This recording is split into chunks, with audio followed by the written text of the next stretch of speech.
నమస్తే, this is Sourya. Welcome to our channel. ఈ రోజు మనతో పాటు సీనియర్ జర్నలిస్ట్ దాము బాలాజీ గారు ఉన్నారు. వారితో మాట్లాడతాం. నమస్తే సార్. నమస్తే సార్, నాన్ వెష్ అంటే మొత్తం ఈ ఇష్యూలోని అన్నెసెసరీగా ఇంటర్ఫీర్ అవ్వడము, మాట్లాడడము ఇవన్నీ కూడాను అరెస్ట్ చేయాలి అని చెప్పేసి చాలా మంది యూట్యూబర్స్ అన్ఫాలో కొట్టారు. సో ఇప్పుడు అరెస్ట్ అనే వార్త వినిపిస్తుంది. ఎక్కడ అరెస్ట్ అయ్యాడు, అసలు ఎలా ట్రేస్ చేసి శివాజీ దండోరా సినిమాకి సంబంధించిన ఫంక్షన్ లో మాట్లాడింది ఇప్పుడు అటు ఇటు వెళ్ళిపోయి అన్వేష్ మేడకు చుట్టుకుందంటే అతనే చుట్టుకున్నాడు, తన మేడకి చుట్టుకున్నాడు అతను. సో ఎప్పుడూ లేనంతగా అన్వేష్ మీద చాలా సీరియస్ అయ్యారు. ముఖ్యంగా విహెచ్పి వైజాగ్లో పోలీస్ కంప్లైంట్ కూడా ఇచ్చారు. మొత్తం హిందూ సంఘాలు కానీ లేకపోతే శివాజీని సపోర్ట్ చేసేవాళ్ళు కానీ అందరూ ఇప్పుడు అన్వేష్ మీద పడ్డారు. అది ఏ స్థాయిలో వెళ్ళిందంటే తెలుగుదేశం కార్యకర్తలు, జనసేన కార్యకర్తలు అంతా కూడా ఫుల్గా ఆర్గనైజ్ అయిపోయారు. ఇటు బీజేపీ, విహెచ్పి వీళ్ళందరూ. దాంతో అన్వేష్కి ఆల్రెడీ ఒక పెద్ద దెబ్బ పడిందని చెప్పచ్చు. అదేంటంటే యూట్యూబ్లో 24,70,000 సబ్స్క్రైబర్లు ఉంటే ఇవాళ 22,90,000కి పడిపోయారు. అట్లాగే ఇన్స్టాలో 23,09,975 ఉంటే మొన్న 15 లక్షలు పడిపోయింది. సో అంటే అన్సబ్స్క్రైబ్ చేయమని ఒక ఉద్యమం ఈ మధ్యకాలంలో నేను ఎప్పుడు చూడలేదు. ఇలాగా ఒక అన్ఫాలో చేయండి, అన్సబ్స్క్రైబ్ చేయండి అని విపరీతంగా కొన్ని 100,000 పోస్టులు అయితే అన్వేష్ మీద పెడుతున్నారు. సో ఈ నేపథ్యంలో అన్వేష్ అరెస్ట్ అయ్యాడని, అతన్ని థాయిలాండ్ నుంచి లాక్కొస్తున్నారని కూడా వార్తలు వస్తున్నాయి. కానీ అన్వేష్ వీడియోలు పెడతానే ఉన్నాడు. అతను ఇందాక కూడా ఫ్లైట్లో వెళ్తూ పెట్టాడు, కనుక్కోండి నేను ఇండియా వెళ్తున్నానా చైనా వెళ్తున్నాను అని కూడా క్విజ్ టెస్ట్ కూడా పెట్టాడు.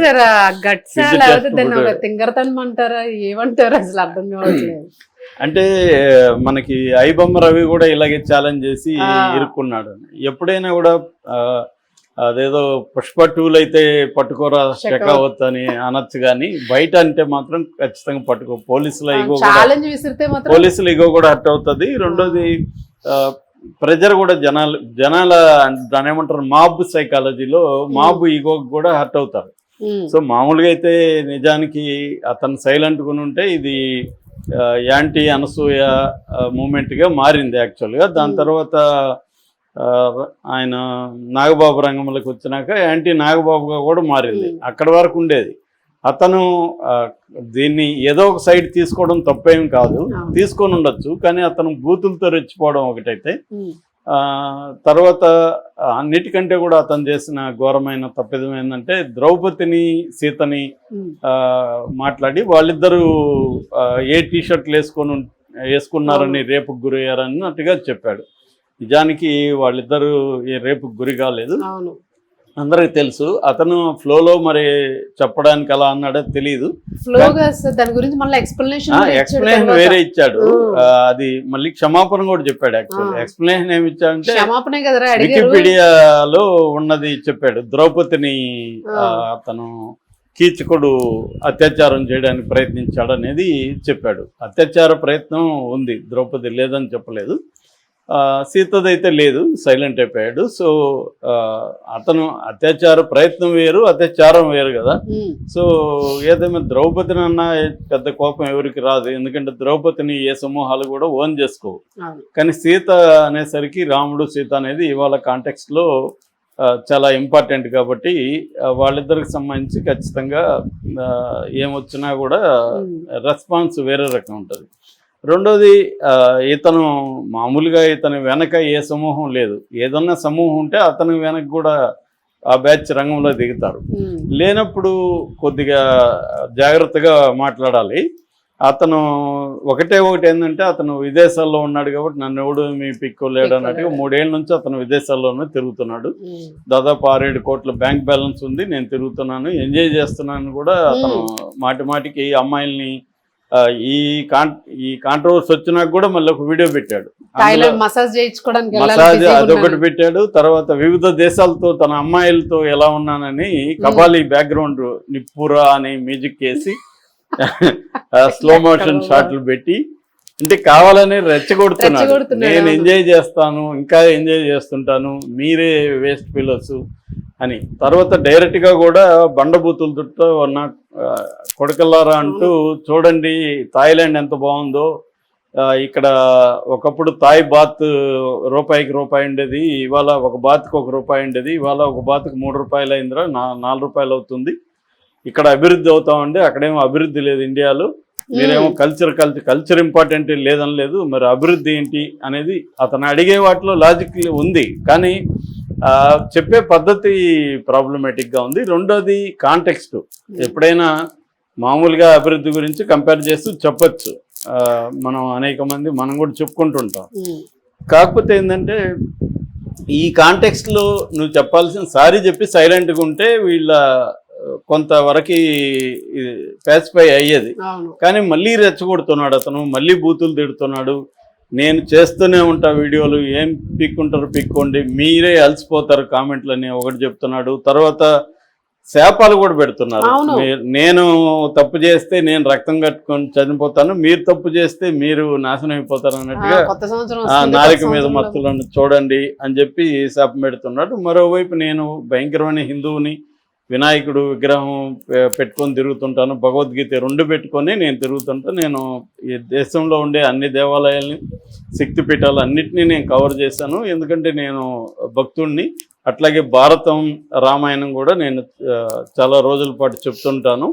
సో నేను హిందువుని, నన్ను హిందుత్వం నుంచి తీయడానికి కూడా మీరు ట్రై చేస్తున్నారు. హిందువుగా నేనుంటే హిందూ మతం నుంచి దూరం చేయడానికి మీరు కుట్ర చేస్తున్నారు, మీ వల్ల కాదనేది కూడా చెప్పాడు. అతను హిందువు అనే దాంట్లో ఇబ్బంది ఏం లేదు. కాకపోతే ఏంటంటే హిందువుల సెంటిమెంట్ని అయితే అతను హర్ట్ చేశాడు, ముఖ్యంగా సీత ద్రౌపది గురించి మాట్లాడినప్పుడు.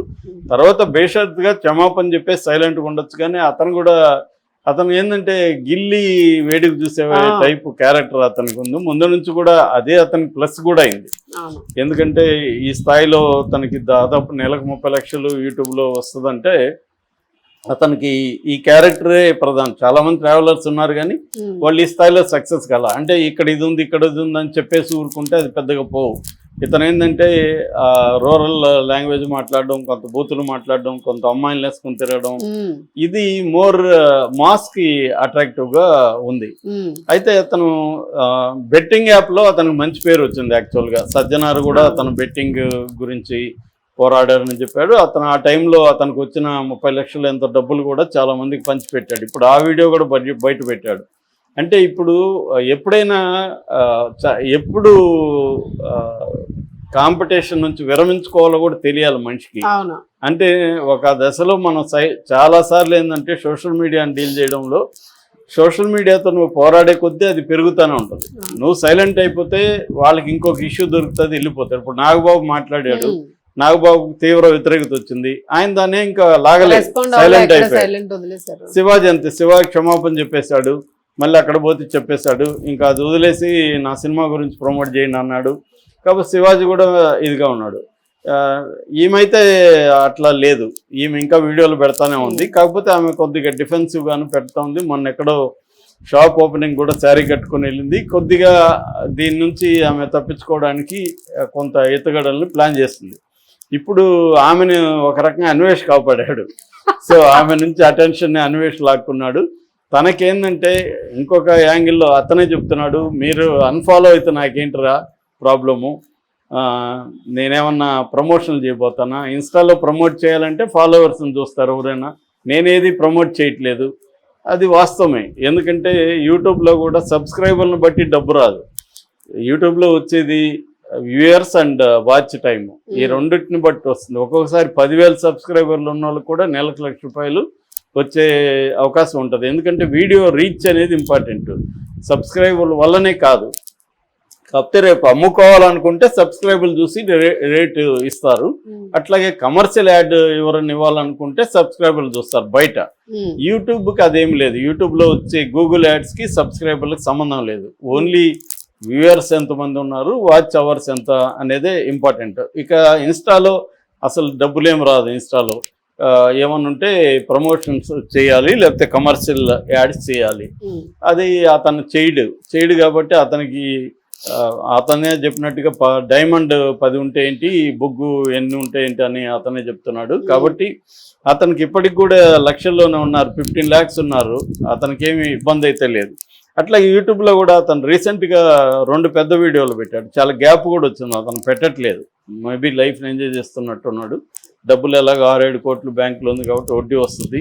అతను కొత్తగా ఇన్కమ్ అవసరం లేనట్టుంది, అందుకని నేనేట్ చేసుకోవాలరా ఇంకా ఏం చేస్తాడని తిరుగుతున్నాడు. అది లేటెస్ట్గా పెట్టింది ఒకటి సీతమ్మ గొడవ అని పెట్టాడు, అది 7,35,000 వచ్చింది. ఇంకొకటి ఆడవాళ్ళ గురించి, ఆడవాళ్ళని కాపాడదాం చర్చిద్దాం రండి అని పెడితే 10 లక్షల వ్యూస్ వచ్చాయి, ఇది 1 డే లోపల. కాబట్టి అతనికి రెవెన్యూ ఫ్లో వస్తూనే ఉంటుంది, అదేమి ఇబ్బంది లేదు. రెండోది పాత వీడియో ట్రావెల్ వీడియోస్ అనేది ఎవర్ గ్రీన్ వీడియోస్, సో అదేమి కరెంట్ అనేది కాదు కదా, కాబట్టి వాటిలో డబ్బులు వస్తూనే ఉంటాయి. అతను పెట్టకపోయినా కూడా డబ్బులు వస్తూనే ఉంటాయి అతనికి. కనీసం అతనికి 20-30 లక్షలు మంత్లీ వస్తుందని అతనే చాలాసార్లు చెప్పాడు. ఇంకా ఎట్లాగో వడ్డీ వస్తుంది కాబట్టి అతను, అందుకనే అతను ఏంటంటే నేను లైఫ్ని ఎంజాయ్ చేస్తున్నాను, మీరే పనికిమాలిన వాళ్ళు మీకు పని పాట లేకుండా కామెంట్లు పెట్టి నన్ను తిడుతున్నా, నేను క్షమాపణ చెప్పి నాకు వదిలేయాలి కదా మీరు అని తిడుతున్నాడు. సో మరి అతను వదిలేటిగా లేడు. మరి రవి లాగా అతను కూడా లాక్కొస్తారా? ఏముంది, ఇవాళ చైనాలో ఉన్నా ఇక్కడున్న థాయిలాండ్లో ఉన్న పట్టుకురావడం పెద్ద విషయం కాదు సీరియస్గా అనుకుంటే. రెండోది అతను కర్మగాలు వాళ్ళ ఫ్యామిలీ ఇక్కడ ఉంది కాబట్టి ఎప్పుడైనా రావాల్సిన పరిస్థితి ఏర్పడుతుంది. ఇప్పుడు మొన్న వైసీపీ అతను కూడా ఒక అతను అలాగే బూతులు తిట్టి ఇక్కడికి వచ్చి ఇరుక్కున్నాడు, జైల్లో ఉన్నాడు, తీవ్రంగా కొట్టారు కూడా. సో ఇతను అనుకుంటున్నాడు నాకు డబ్బు ఉంది కదా నేను లాయర్లను పెట్టుకుంటాను. లాయర్లు తర్వాత ముందుగా పట్టుకొని వచ్చి కొడతారు, కొట్టినప్పుడు ఏం చేస్తాడు ఇతను?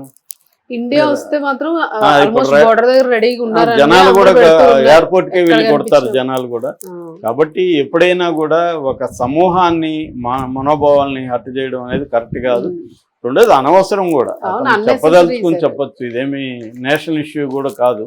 ఇది పైగా ఏమి తెగేది ఏమి లేదు. బట్టలు ఏ బట్టలు వేసుకోవాలి ఎవడు చెప్పినా వేసుకునే వాళ్ళు వేసుకుంటుంటారు, వద్దనుకునే వాళ్ళు వద్దనుకుంటుంటారు తప్ప ఫలానా శివాజీ చెప్పాడని మానేరు, శివాజీ ఇంకొకటి చెప్పారని ఇంత చీర కట్టుకునే వాళ్ళు అన్ని హాఫ్ నాకెడ్గా తిరగరు. కాబట్టి చర్చ వరకు ఇది ఓకే, కానీ దీనికి ఎమోషనలైజ్ చేసి మితిమీరి చేయడం అనేది వేస్ట్. అవును, అది ఇంకా గవర్నమెంట్ కూడా టైం వేస్ట్ కదా సార్. ఇప్పుడు యాక్షన్ తీసుకోండి అని ప్రజలు ఆల్రెడీ కేసులు బోల్డ్ ఉన్నాయి, టైం వేస్ట్ పని, ఎన్నో కేసెస్ ఉన్నాయి, ఎంతమందినో ఏదో చేసి, అందుకనే దీన్ని పట్టించుకోరు ఇట్లాంటివి. కానీ ప్రెజర్ ఎక్కువైనప్పుడు గవర్నమెంట్స్ కానీ ఏమన్నా ఇన్వాల్వ్ అయితే మాత్రం ఖచ్చితంగా. ఇప్పుడు రేవంత్ రెడ్డి లాంటి వాళ్ళకి కాలింది అనుకో, ఏంటి వీడు ఎక్స్ట్రా చేస్తున్నాడు పట్టుకురండి అన్నాడు అనుకో, అయిపోతుంది. Thank you sir.